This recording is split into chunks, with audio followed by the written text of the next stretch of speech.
everyone, and welcome to episode number 2 of Grandmaster opening preparation by one and only Grandmaster Boris Avruk. My name is Udit, and I will be the moderator for today's session. Okay, so for all our new subscribers, I would like you guys to go through a few of the guidelines before proceeding with the session. Okay, so whenever you have any question, you can always put up your question in the question and answer section. Okay, you can see it on your screen. Okay, and this is just to avoid spamming the chats. So without taking much of your time, I would like to invite Grandmaster Boris Avruk. So please continue. Hi, Odette. Thank you for moderating. So hello guys, hello everyone. Those who already were presented during my first session, and new subscribers. As far as I understand, new subscribers can easily catch up by watching the recording video from the first class.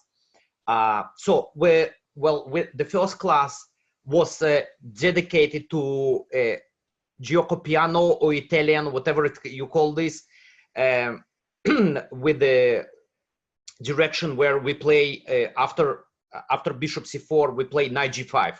So the critical line.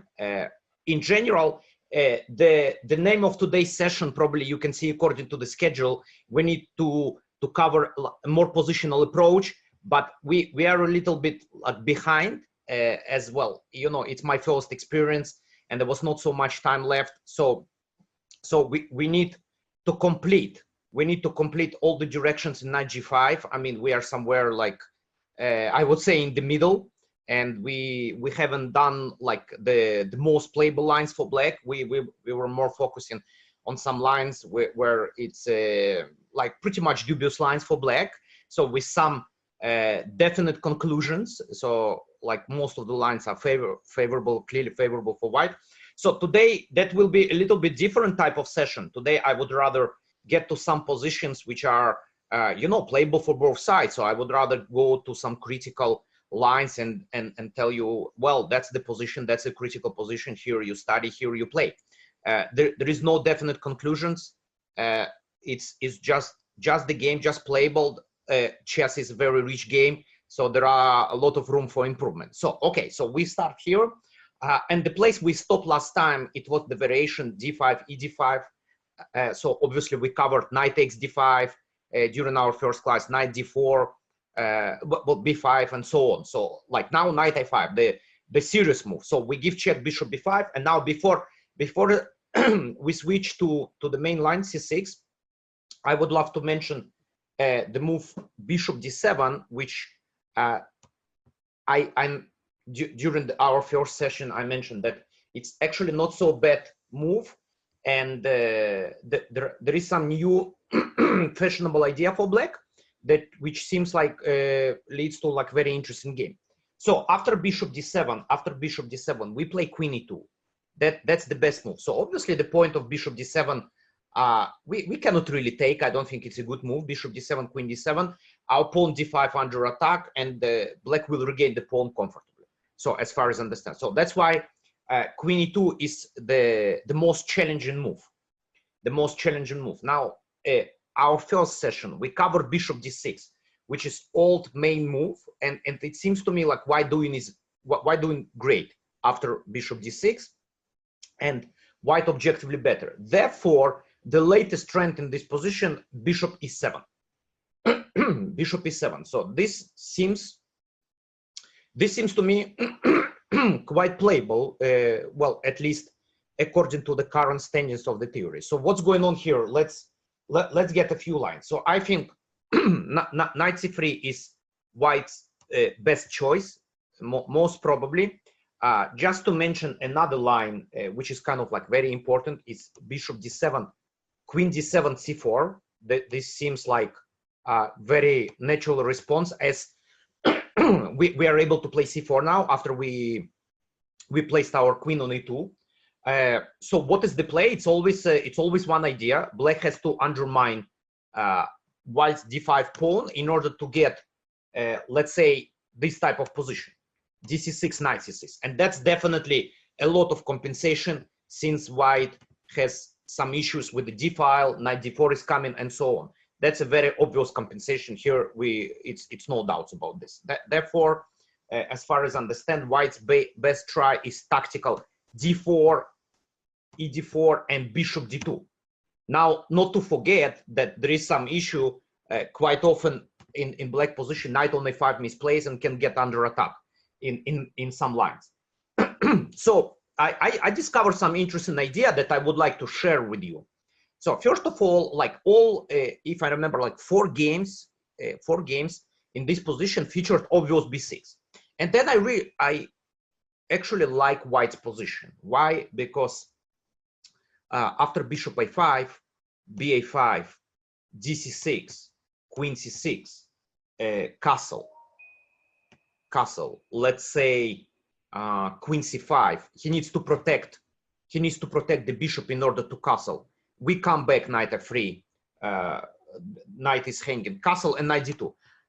It doesn't seem to me that black has enough compensation for ruin pawn structure. With especially pawns a5, a7, we would be able to blockade the pawn hopefully with the knight, but maybe even with the queen. And there are problems. There are problems, positional problems.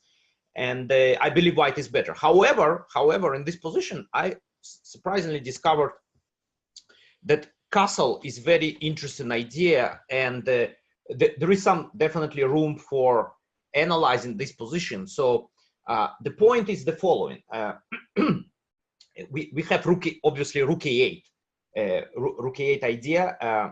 Now castle is the best move for white, because in case of capture, there is, if white captures right away, there is some surprising bishop d8. Well, it's not really surprising, but this move comes with the tempo, and rook e8 is played. So you can check this position, you can analyze this position. Seems like black is doing pretty well here. That's why after castle, now b6 already not possible. So rook e8. Rook e8 is the move, and bishop takes a5, and this time bishop b4. And well, we have to take on a8, obviously, get the rook, rook e8, and bishop b4. So cd5, and now the situation is that white has definitely material advantage with two pieces against the rook, but somehow it's still white pieces are not well coordinated, not harmonious. So black is better placed. There is no way to complete development without giving up like extra pawns. For instance, one of the lines, if we go knight d2, if I remember correctly, dc4, knight c4, and for instance, there are some double attacks, maybe queen b5, if I remember correctly, or queen d5 might be enough as well. So so that's kind of interesting position that I was surprised to discover that it might be not so clear. So there is some room for him for analyzing this position. Looks quite interesting. So now, so that's about move c4. That's just to hold on the pawn and attack the knight on a5, but it seems like knight c3 is the main move. So after knight c3, we have bishop takes b5. That's the latest word in this variation for black. Before black used to play castle almost in all the games, which looks logical, but after bishop d7, queen d7, castle, I don't see full compensation, to be honest, from black side. So there are like a few lines that I would like to mention. First, very natural, it's when if he takes the central pawn, knight d5, we play queen e5, knight c3, and we obviously recapture with this pawn. It's not like very healthy extra pawn, but still extra pawn. I mean, and probably in the endgame it would be significant, I believe. So, and without any doubts, white is better here, and black doomed to passive defense because, well, the initiative is not there anymore. Now, the second line is rook e8. Rook e8, that I think much more popular move in this position, rook e8. So then we can afford, and we should actually, because knight d5 is there, we should capture the second pawn, queen e5. Yeah, again, like doesn't seem like there are enough enough interesting ideas here as a compensation for the pawn. The main line being bishop d6, queen d4, knight to c6. Very interesting approach. Now we probably need to play, well, there is queen c4. This looks logical. Knight b4.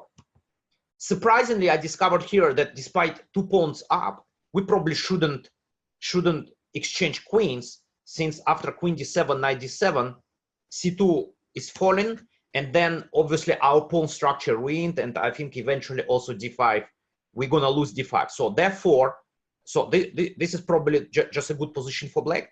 Therefore, in this position, after knight b4, we should play queen b3.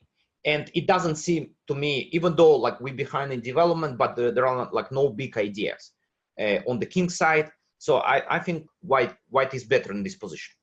So that's about this line. Therefore, in this situation, bishop b5, queen b5, and c6. Rather surprising idea, but looks to me very playable for black. I have to admit, I didn't expect, but you know, I see a few grandmasters playing this, so that means the line worth to consider.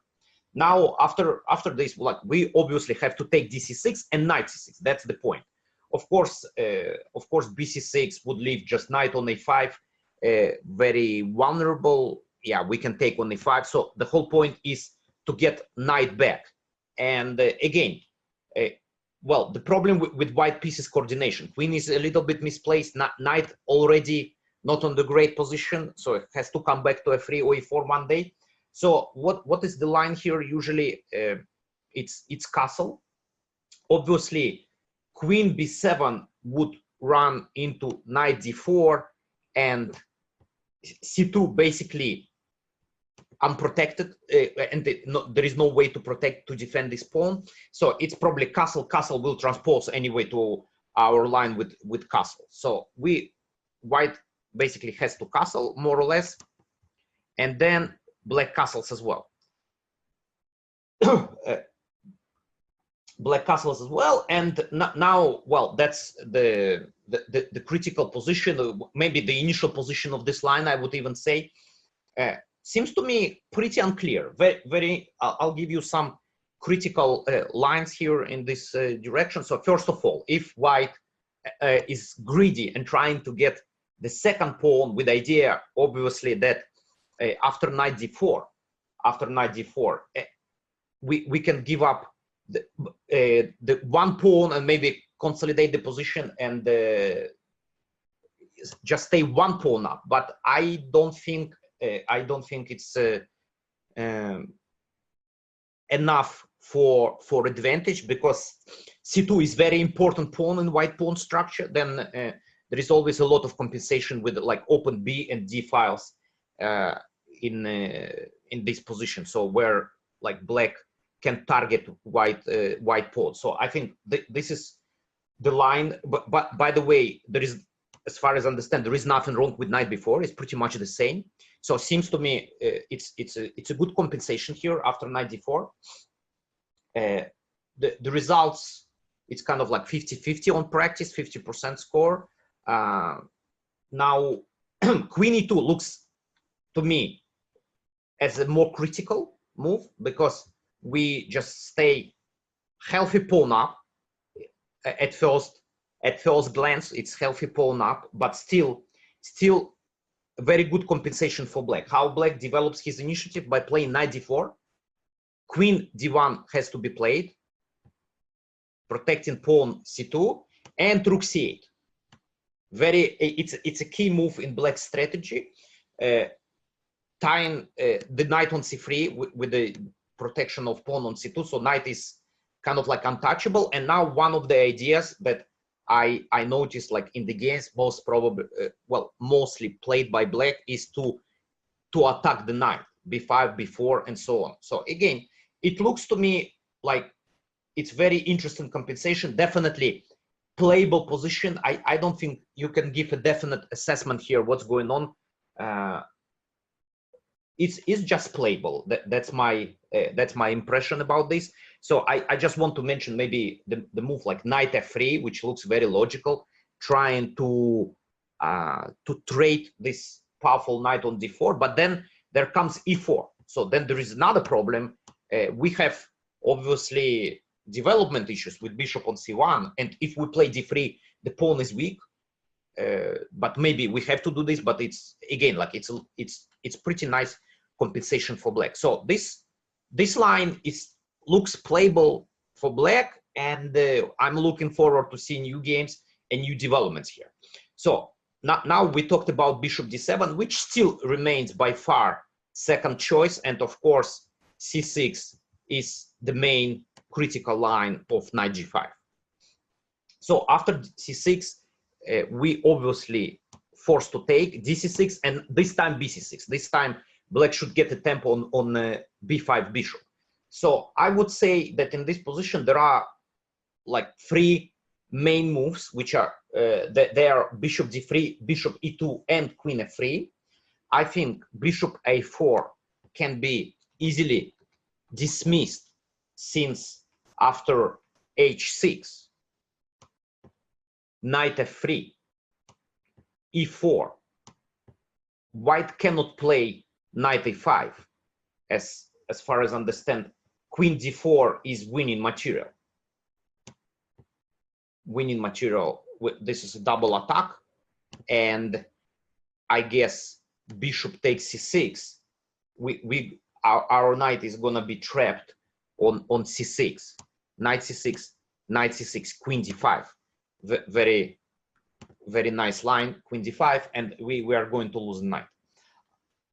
So knight a5 is unavailable for white, and that's a bad news. And well, white has to play knight g1, and this position looks terrible, to be honest, with all these pieces on the back rank. So I guess after bishop c5, black has very aggressive and powerful initiative here with the attacking pawn f2 with knight g4 or bishop g4. So that's not really a playable line. So therefore we will concentrate mostly on three major ideas for white. So one of the moves, queen f3. Queen f3, it looks interesting. Pinning c6 pawn, so our bishop is untouchable because rook is hanging. Guys, if you see, there are like a huge amount of games like in every line of this variation. For instance, only queen f3 features in almost 2,700 games. It's just some unbelievable numbers, in my opinion. It's very hard to understand and go through those games without any clear idea, or maybe recognizing the critical lines. So I believe in this position nowadays it's pretty clear that black shouldn't waste time for protecting pawn c6, due to the fact that if we take on c6, it's black loses second pawn, but on the other hand gets bishop pair. Light square bishop will get much more active, and definitely it's time consuming for black. Therefore I would suggest that bishop e7 is very clear top choice for black in this position after I investigated this for some time. So now we have, well, let's say bishop c6. Maybe this is not the best, but it still looks to me kind of critical moves because it's 2 pawns up. Now another idea is to go bishop d3, but then it's not exactly clear why we need queen f3. We probably would rather play bishop d3 first move. Still a lot of developments. I see a lot of grandmaster games in recent years. So here this is the play for black. Castle, let's say knight c3, h6, knight e4 has to be played. I just said this and I realized, okay, that the probably h4 available move, so we cannot really take the knight. Of course it would be suicidal to open up h file, but on the other hand, after h4 the castle is impossible for white as well. I mean, it's possible, but you need to move the knight away. So I think then black can continue with just kind of like useful move rook b8. I see this is a top choice, rook b8, and now there is a big question: what is the useful move for white in this position? I think rook can join the game from before, maybe eventually transfer into f4. Interesting position, by the way. I don't think it's like very, very clear. What is for sure, it's very double-edged. So nice compensation, in my opinion. So I think more natural knight e4 without any doubts. Knight e4, then black has very good move knight d5, avoiding trade.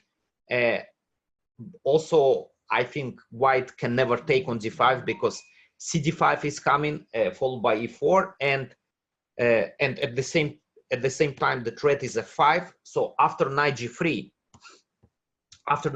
there is knight b4. That's another important idea in those type of positions. So basically we get the bishop. And that should give like very nice positional compensation, because the pawn structure will be ruined with double pawns on d file, as well as bishop on c1 still out of game. So that's the idea in this line. So now after bishop c6, knight c6, queen c6, obviously bishop d7 comes with tempo. Queen f3, top choice. Anyway, I think there is no safe square for the queen in terms of like later on black will definitely gain a few more temping against the queen and knight and so on. So I think like that's probably the critical. Queen f3, castle. I definitely like white. I definitely like black chances in this position. It looks very active. I would like just to provide there are again like it's almost 150 games for this position. It's unbelievable amounts, but I would like to provide maybe some model game for black, because guys, I wouldn't recommend to go and for this position with white color. I mean, it's you know, it's 2 pawns up, but pieces undeveloped, and but definitely you will be doomed to some defensive play throughout the game. So one example, d3, so logical attempt to complete development. Rook c8, so the file belongs to black rook, targeting c2. Knight c3 looks very logical, and now knight g4.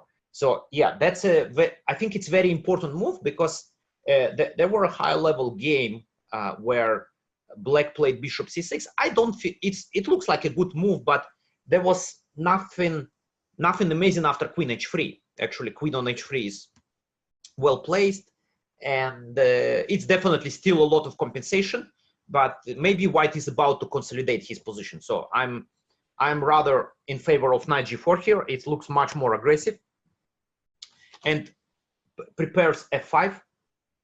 So knight e4 would run into f5. There is also the idea that rook can be lifted. Let's say I thought that if knight h3, I'm not sure if there is a single game. Yeah, there are a couple of games here with knight h3. Now there is this powerful idea, rook c6. That's why I'm saying maybe not to rush with bishop c6. We can use this square for the rook. So rook is coming to g6 would be very powerful. So knight g4, h3 seems to me pretty natural to kick the knight. So we go to h6, knight g to e4. Knight g to e4. I think in this position f5, there is a reason why black is not playing f5. I think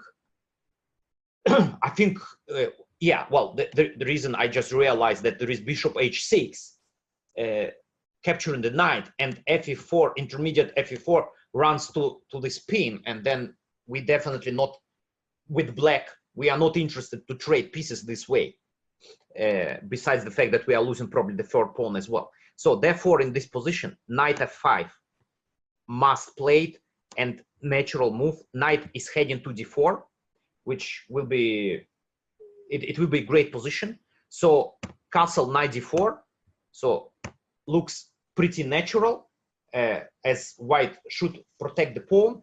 And now probably most of the players would go f5, and I'm still pretty sure that this would give like very interesting play, but I have a very good feeling about this move. Rook c6 followed by rook g6, and the diagonal h3 c8 can be used for potential sacrifice on h3. So this position, I would definitely suggest being on black side because it's fun to play. So that's about queen f3. Now another move. The second option is bishop. Well, I think like bishop e2 and bishop d3 kind of like equally played. I mean, it's hard to say. It's hard to say which is the main move, but let's say we'll go with statistics, and the bishop e2 still by far remains like the top choice. So bishop d3, I would say it's rather a modern approach here with bishop d3. So a lot of ideas, a lot of different lines. It's very hard to make choices here unless you know some modern games. My conclusion was that why can just normally develop with bishop c5 or bishop e7. I'm sorry, black can normally develop just playing castle, and then according to the situation to see what's going on. There is very interesting move knight g4, very aggressive, trying to get f5 or trying to get bishop c5.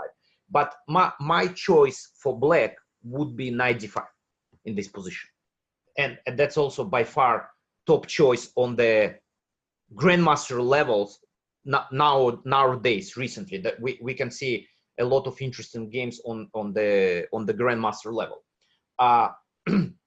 Now there are like a few like two main directions, I think, with the main move be knight f3. Now I think it's pretty safe to say that knight e4 is not a good move, and I don't think it should be recommended for white, because after f5, knight g3, probably the main move, knight g3 and g6, castle bishop g7, it's very rich compensation for black. White pieces really misplaced with knight on g3, bishop on d3, and bishop c1, knight b1. Obviously, it's a fantastic compensation for black. So h4, a fascinating move. That's like, I would say, kind of like latest word in this line. So now there are some tactical ideas with queen f3, queen h5. And I think the main thing that white takes advantage of the fact that if h6, there is this queen h5, so knight stays on g5 for some time. There are some grandmaster games.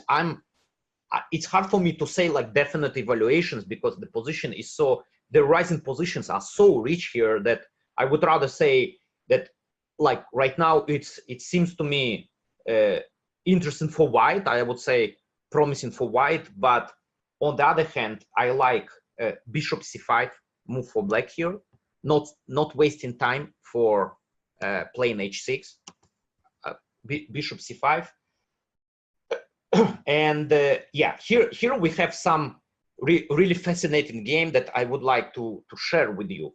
So queen f3, it looks very natural, and basically that's the main idea of h4, so that white can still target f7 and h7. After queen f3, well, queen e7 would waste some time, and then I think this is a natural human move, like that. If we don't know, we definitely would play this move. But then knight c3 comes. That's kind of another tempo, because this is hanging, and I think like it's interesting for white. I would put it this way. But there is some incredible line here that I remember when I saw this game, I was shocked, to be honest, with the beauty of this game. So f5, basically inviting white to pretty much force line. Bishop f5 has to be played, otherwise e4 is there. Bishop f5, castle. So that's the whole point. Obviously, it's a pin. However, it's very easy to get rid of this pin by just playing check. Bishop h7, king h8, king h8. Now we are attacking f2, so there is no safe square for the queen, and the problem that queen h5 would run into knight f6 at some point, or knight f4. So there is no reason to waste time for this. And knight f7 basically only move in this position. Knight f7, rook f7, queen f7. And now we don't need to waste time for capturing on h7. If we capture on h7, we would allow like very important consolidating move d3. And now what we have, I think, some free pawns for the material for two pieces like versus rook. Free pawns. Also, our king is exposed, and I believe it will be better for white in this position. Probably white will castle queenside at some point. So looks promising to me for white. So therefore, like there are like 4 games, but nobody captures king h7. Of course, this move knight f4. This is very much in the spirit of this line. Knight f4, amazing move. So the idea actually, it's not that you probably at first glance I thought when I saw this move, we're just attacking g2, but okay, it's like bishop e4 can be played. No, but that's the whole point. That idea is bishop e6 to trap the queen. So this is how it works great for black. So after basically this position, in this position, white is forced to play queen g8. I would like to mention one more very natural response, bishop f5. Then surprisingly, after bishop f5, queen f5, and super powerful queen d5, black, you can check this position with computer, but black is just winning, literally winning, because the difference in piece activity is significant. And well, g2 obviously impossible to protect, and white just hopeless in this position according to computer. So therefore, the main move is queen g8. Queen g8. So it's very important to trade bishop g8, king g8, and now we have this very unusual material imbalance. It's still 3 pawns, so like black supposed to be in trouble from material point of view. So 2 pawns, well, obviously 2 pieces for the rook, but 3 pawns that seems like providing some clear material advantage. But again, even in the end game, black still has some initiative. The pieces are better placed, white is undeveloped, it's difficult to protect g2. So there is this fascinating game that I would like to mention, and I have to admit that this position probably much easier to play for black. It's again like initiative. We like to play with initiative. That's why I wouldn't recommend to choose a white side in this position. Yeah, it's fun to play for black. So, but this game features some fascinating play, and I think it's very important line. So g3 was played. No, seems like very natural. On the other hand, it's weakening a little bit light squares. Knight e6, the move. So we would like to get to d4. Now c3, very natural. What can be more natural than c3? So with idea to cover d4, and b4 is the threat. And now, if we waste time defending against b4, white probably would be like in great shape, consolidating the position. But there is this amazing move, bishop a6, which is actually like even in the end game we can sacrifice. It's remarkable. Rook f8, all our pieces playing. Rook f8. That's like truly shocking development. I have to admit that you can see that this is the game between 2 grandmasters. Well, it's pretty obvious to me that this position is very hard to handle in the real game for white, so that's not surprising that black won. But I checked this position with computer, and you can do this work as well. It's objectively, there is a defense, so it's probably draw, but it's fun to play for black, no doubts about this. So this is the line where h4 played. So now we have practically the main line, which is knight f3. Knight f3 in this position. And after knight f3, bishop d6, protecting the pawn. Castle. And now black actually has 2 interesting choices. First one, knight f4, that I always consider to be the best, but recently I noticed the game where black played castle. The problem of castle was that after rook e1, so first of all, white can now play bishop f1, and we need to waste time for defending it seems like black needs to waste time for defending pawn on e5, but actually this is not true. So I mean, if rook e8 is played, it's probably white is probably better after knight c3. I would say this, but I saw the game where black, pretty recent game played at the end of 2018, if I'm not mistaken. Yes, f5.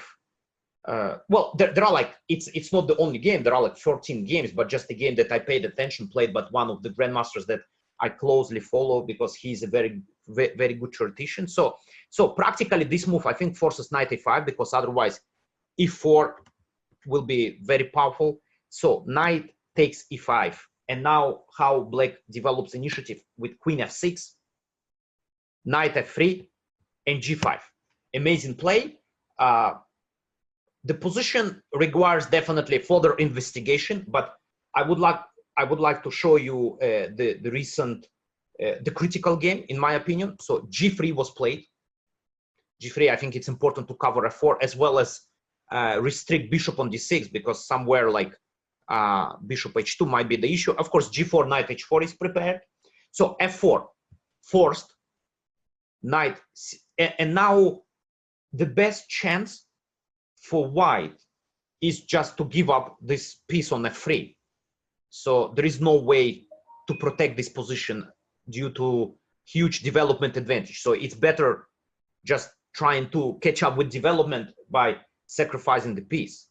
fg3, ag3, knight takes c3, pawn takes. Now the best way to take this knight is probably by pinning this knight with bishop g4, bishop g5, queen takes f3, queen takes f3, bishop f3, rook e6. So now we have this position. I think it's all kind of like, seems to me pretty critical, and so what we have now, it's a piece up but 3 pawns, right? I mean, we have 3 pawns, so basically from material point it's full compensation for white.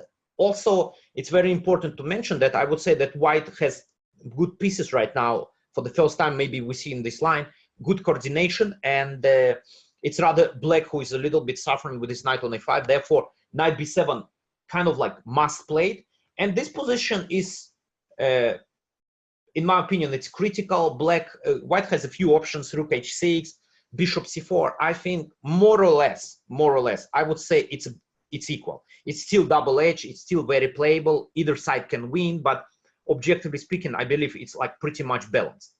So this is very interesting idea of f5. Now, besides f5, there is a well-known knight f4. Well, I'm sorry, not besides f5. I mean, instead of castle, there is knight f4, well-known move with over 200 games in this position. Now we have rook e1 as a main line. Rook e1 as a main line. Knight takes d3. So obviously now we have positional compensation, and we have positional compensation even if necessary for 2 pawns. So now I guess, well, first, if white decides not to take and just complete development, I think it's, if I understand, it's more recommended just to play knight c3. Then after knight c3, the play might continue like rook e8. Definitely deserves attention c5, just giving up the second pawn. But I think like rook e8, and let's say next black wants to play c5, followed maybe by knight c6. Bishop can join from here. Very nice compensation. So instead of knight c3, there is knight a5, as I already mentioned. Knight a5, then c5. c5 is played, knight c3, bishop b7. And again, I think that's the position which is very complicated, but I like black chances in the coming fight, as like I think most of us like to play with the initiative. However, there are people who like to get some material advantage. That's also that's another approach. So objectively speaking, I would say it's something that fully black initiative compensates 2 pawns, fully compensates 2 pawns. I think besides the fact that this position is there are a lot of room for improvement, and and further investigation, it's pretty much equal, in my opinion, pretty much balanced. So this is the line. Now let's move to bishop e2. Bishop e2 in this position. So I think like old main line, from what I understand, at least from statistical point of view. After bishop e2, again, there are some choices, but well, still, there is bishop c5, but basically h6 by far top choice. I think I don't know, for some of you who have never seen this position, it probably would be a shock to know that knight h3 probably the latest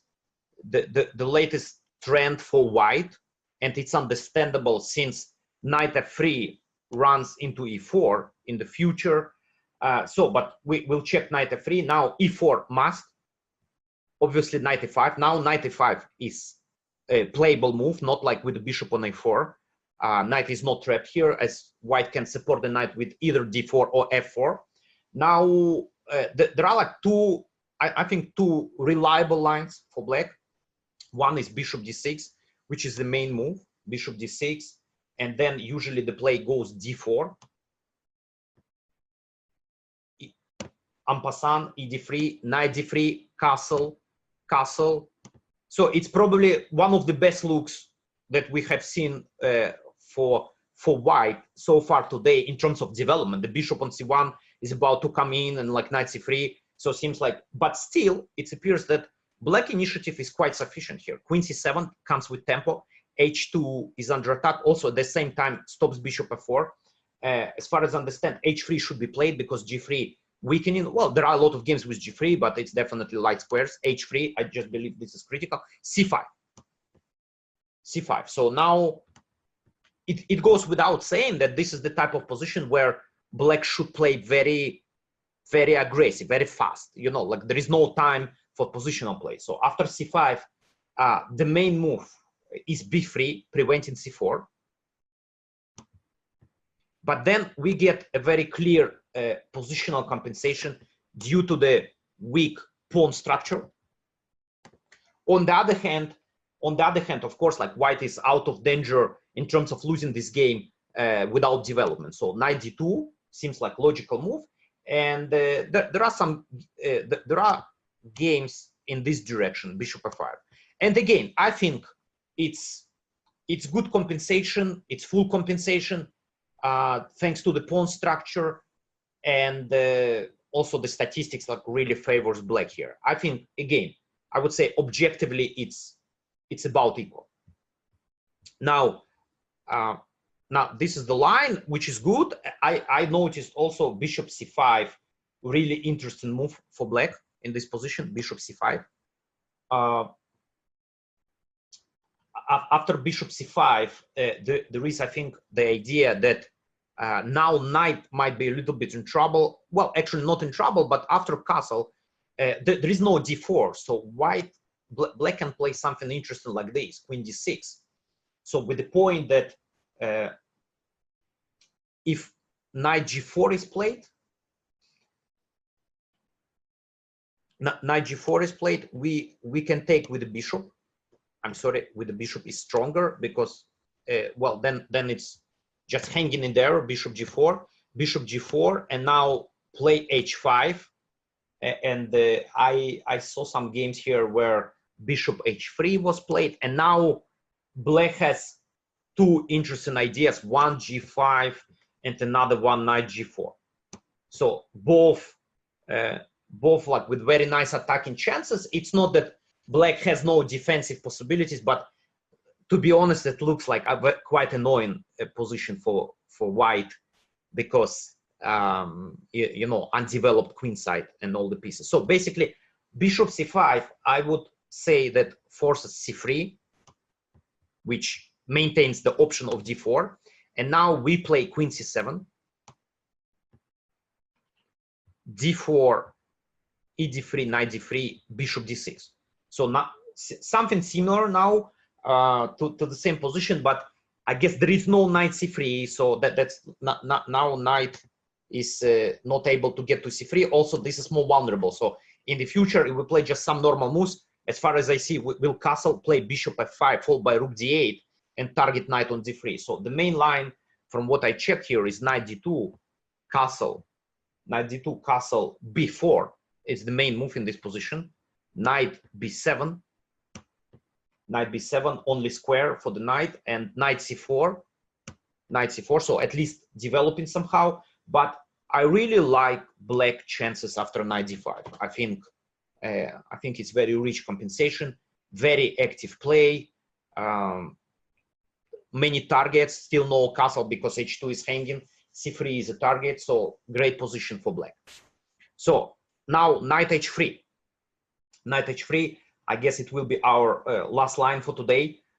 So there are many different concepts, a few concepts for black, not many. This is not the right word, it's a few concepts. For instance, there is just a positional approach, just cut off the knight to play, let's say, g5, and then just play fianchetto and play this type of position, following maybe by moving the knight, followed by f5 and so on.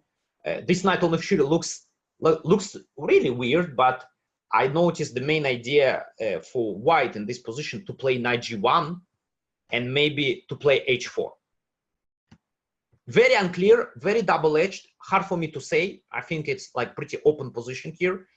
White maintains the idea of castling queenside, obviously. So that's quite interesting. So now another idea in this position is to play, so, and that's like bishop c5 also featured in many games, bishop c5. Now after bishop c5, white just leaves the knight on h3.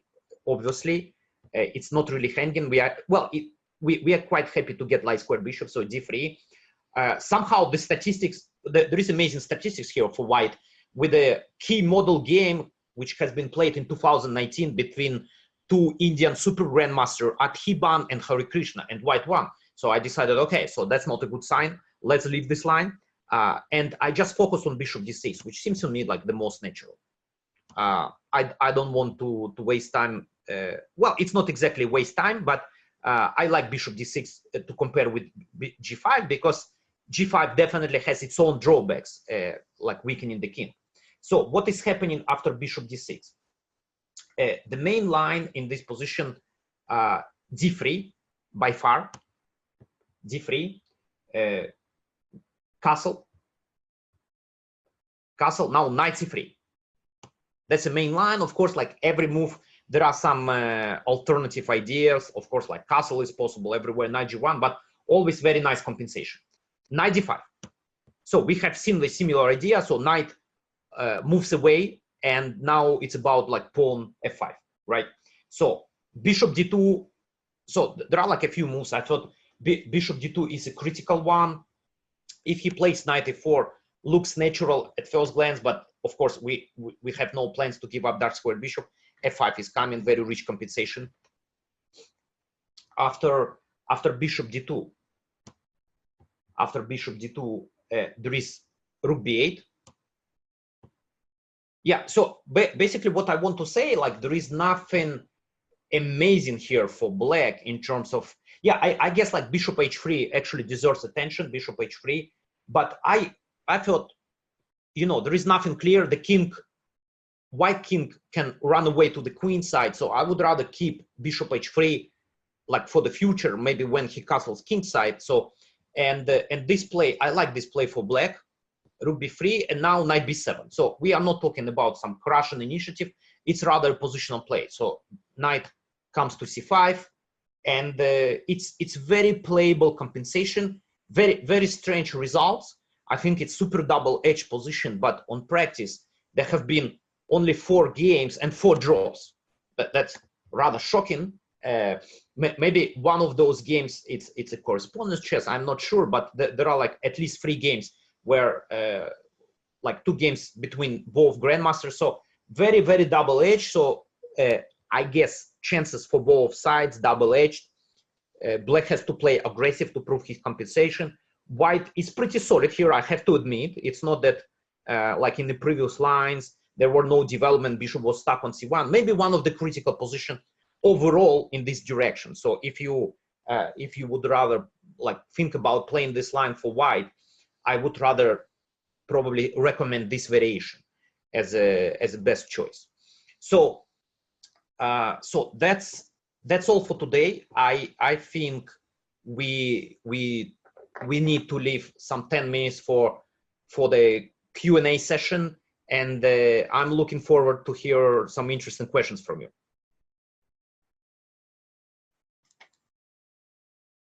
Hello everyone. So we are now open for questions and answers. So I will request all the attendees, if they have any question, you can just drop the question in Q&A section. Okay, and Grandmaster Boris Avruk will answer every question. So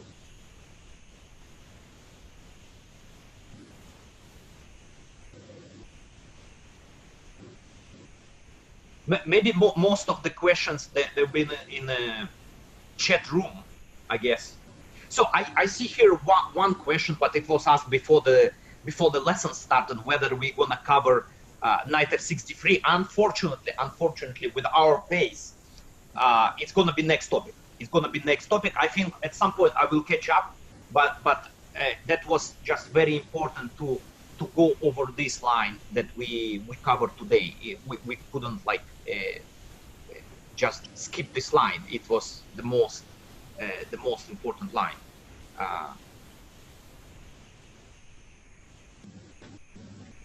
thank you, sir.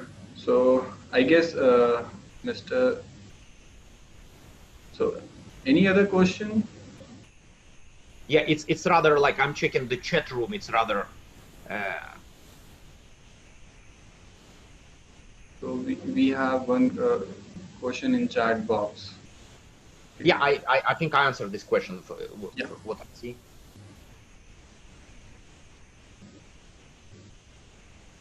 So what do you think is playable opening by white? Oh, that's a strange question. which is playable for white? Like, well, almost any decent opening that you study, I mean, would be playable for white, unless you go for some crazy gambits, you know. So every decent opening, like probably the best idea is just to see Grandmaster games on the higher level, and then you can easily see the playable openings.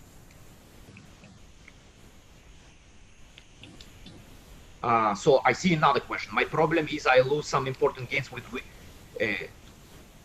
winning. Yeah, I don't understand this question. Well, so winning positions. Yeah, I mean, well, that's a little bit different topic.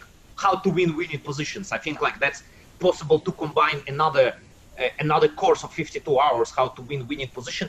There is one phrase in chess which is very important. I remember my coach always told me the most difficult thing in chess is to win winning positions.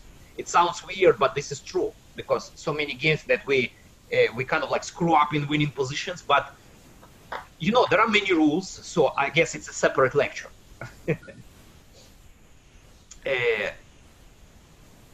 So this opening, yeah, guys, if you please kind of specify the question, because sometimes it's kind of like looks mysterious and I just have to guess. Like somebody is writing this opening, so what does it mean? This opening is probably the follow-up of the question, which opening is playable. So this opening is playable. I mean, it's just like very aggressive knight g5. This is playable, but next class we're gonna cover more positional d3, and at some point we'll catch up. No worries, guys. I mean, I maybe just cut off like material a little bit, and we'll catch up with our schedule. The center game or Italian game, which I should choose?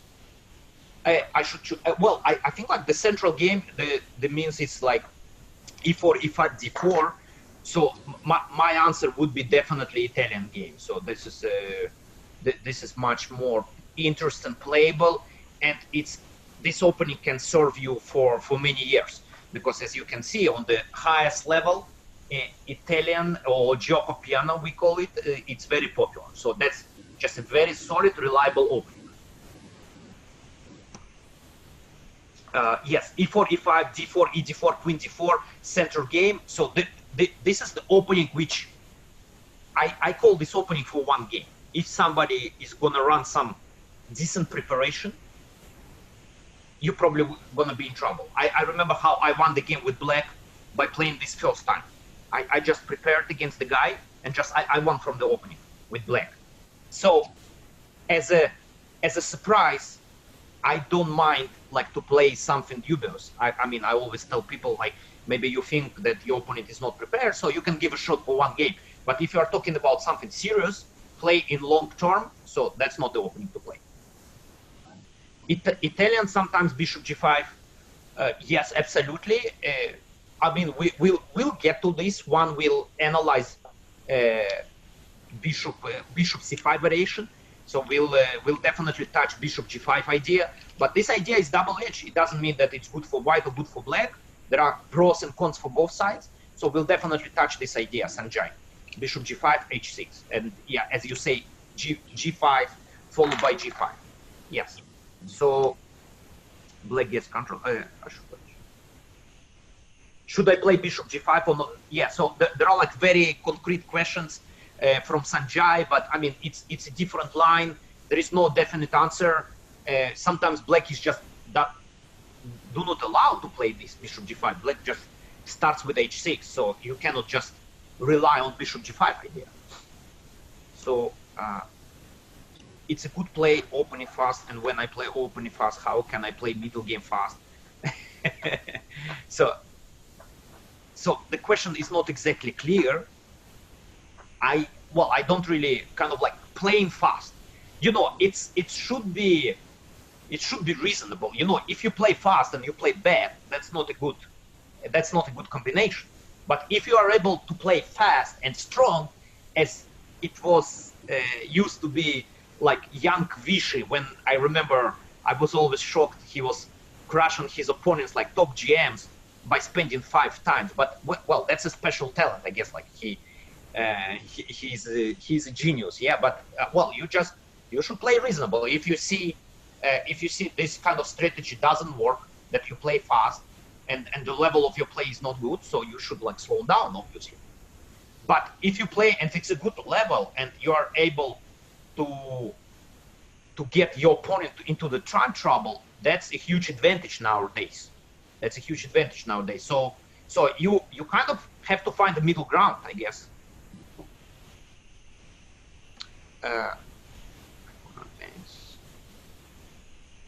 F4 or b3, which is better opening? Well, I guess those are the first moves. I don't have too much respect to those moves, as I'm the guy of the mainstream lines, but I think b3. Well, they're both like reasonable. It's not like some g4 or b4. Those both reasonable. If you study, I think there have been a lot of material on this Larsen variation with b3. Also, I just recently did some work on this with one of my students. I was shocked to discover many top GMs playing b3, but it's rather not serious games. It's blitz and rapid, but still.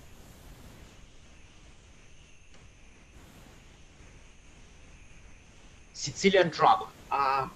I think we need to check the schedule. I think I have a Sicilian Dragon.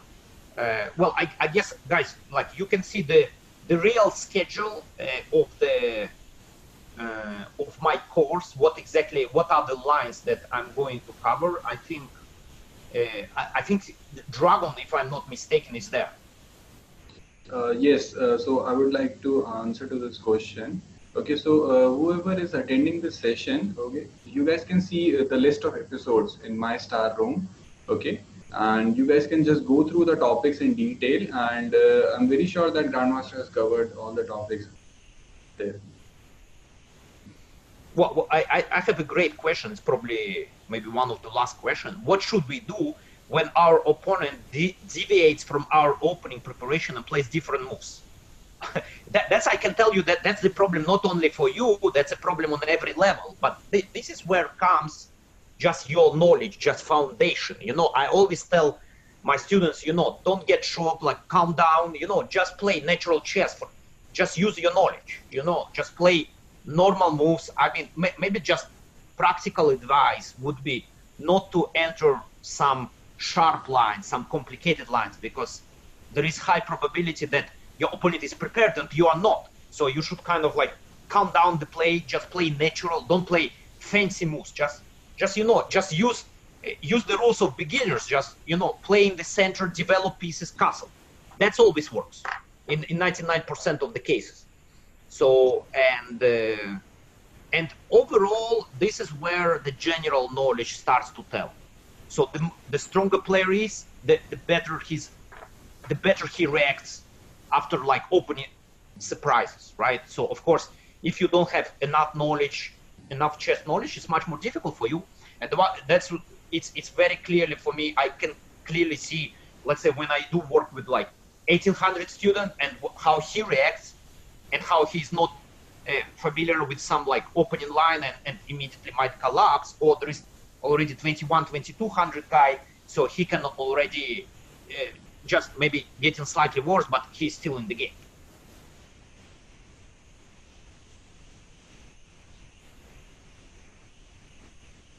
So I think that's all for today, right? Yeah. So thank you so much, Grandmaster, for such an enlightening and entertaining session. I guess everybody enjoyed the session, and we have pretty good questions over here.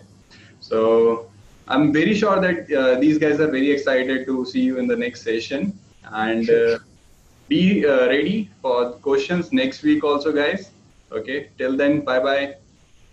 Thank you very much, guys. Hope you enjoyed, and I'm looking forward to see you once again in next Friday. So, and hopefully you can once again go over my video and study. So as well as you'll get all of you who subscribe will get as well chess-based PGN file.